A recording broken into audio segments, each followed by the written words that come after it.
بسم اللہ الرحمن الرحیم۔ سورہ کہف میں ذکر آتا ہے حضرت موسیٰ علیہ السلام اور حضرت خضر علیہ السلام کا۔ حضرت خضر علیہ السلام جنہیں اللہ تعالیٰ نے اپنے پاس سے خاص علم بخشا تھا، یعنی وہ جو بھی کرتے تھے اللہ تعالیٰ کے حکم سے کرتے تھے۔ اللہ تعالیٰ نے حضرت موسیٰ علیہ السلام سے فرمایا کہ اے موسیٰ، ہم نے کچھ کو ایسی چیزیں بھی دی ہیں جو آپ کو نہیں دیں۔ اللہ تعالیٰ نے فرمایا کہ فلاں جگہ پر چلے جاؤ، وہاں آپ کو ایسا شخص ملے گا جس کو ہم نے وہ دیا ہے جو آپ کو نہیں دیا۔ حضرت موسیٰ علیہ السلام اپنے خادم کو لے کر اس جگہ کے لیے نکلے۔ اللہ تعالیٰ نے کوئی مچھلی کی نشانی بھی بتائی، کچھ نشانی بتائی کہ ایسا ہوگا، اور اس جگہ پہنچ کر ویسا ہی ہوا جو اللہ تعالیٰ نے نشانی بتائی تھی، لیکن خادم حضرت موسیٰ علیہ السلام کو بتانا بھول گئے، اور صبح اٹھ کر وہ آگے چلے گئے۔ چلتے چلتے اتنا تھک گئے کہ حضرت موسیٰ علیہ السلام نے اپنے خادم سے فرمایا کہ لاؤ کھانا لے کر آؤ، اس سفر میں بہت تھکاوٹ ہو گئی ہے۔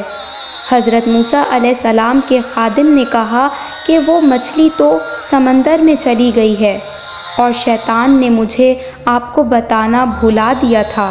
حضرت موسیٰ علیہ السلام واپس اسی جگہ کے لیے پلٹے، اپنے پیروں کے نشان سے واپس اسی جگہ آئے۔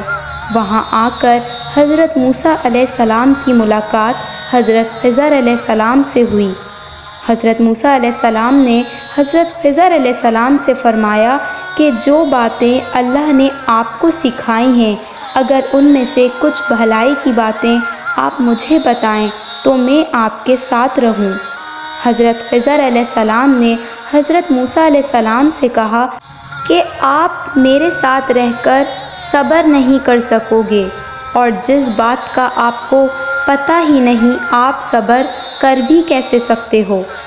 حضرت خضر علیہ السلام کو پتہ تھا کہ حضرت موسیٰ علیہ السلام کچھ غلط ہوتا دیکھ کر خاموش نہیں رہیں گے، لیکن حضرت موسیٰ علیہ السلام نے فرمایا کہ اللہ نے چاہا تو آپ مجھے صابر پائیے گا، اور میں آپ کے ارشاد کے خلاف نہیں کروں گا۔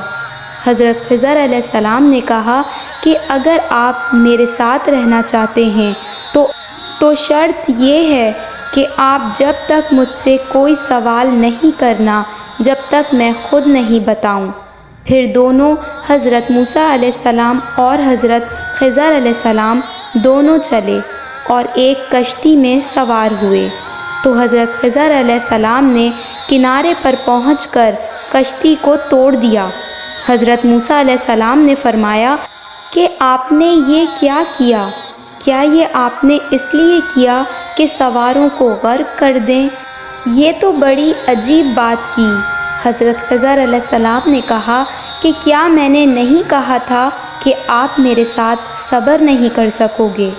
حضرت موسیٰ علیہ السلام کو یاد آیا تو حضرت موسیٰ علیہ السلام نے فرمایا کہ میری بھول پر مجھے نہیں پکڑیں۔ حضرت موسیٰ علیہ السلام اور حضرت خضر علیہ السلام دونوں چلنے لگے کہ راستے میں ایک لڑکا ملا، تو حضرت خضر علیہ السلام نے اسے مار ڈالا۔ تو یہ دیکھ کر حضرت موسیٰ علیہ السلام نے فرمایا کہ آپ نے ایک بے گناہ شخص کو ناحق مار ڈالا، یہ تو آپ نے بری بات کی۔ حضرت خضر علیہ السلام نے کہا کہ کیا میں نے آپ سے نہیں کہا تھا کہ آپ کو میرے ساتھ صبر نہیں ہو سکے گا؟ اس پر حضرت موسیٰ علیہ السلام نے اپنی سزا خود ہی تجویز کی۔ حضرت موسیٰ علیہ السلام نے کہا کہ اگر اب میں بولا تو آپ مجھے اپنے ساتھ نہیں رکھیے گا کہ آپ میری طرف سے عذر کے قبول کرنے میں حد کو پہنچ گئے ہیں۔ پھر دونوں آگے چلے اور ایک گاؤں والوں کے پاس پہنچے۔ حضرت خضر علیہ السلام اور حضرت موسیٰ علیہ السلام مسافر تھے، تو انہوں نے ان گاؤں والوں سے کھانا طلب کیا تو انہوں نے منع کر دیا۔ حضرت خضر علیہ السلام نے وہاں ایک دیوار دیکھی جو گرنے جیسی ہو رہی تھی، تو حضرت خضر علیہ السلام نے اس دیوار کو سیدھا کر دیا۔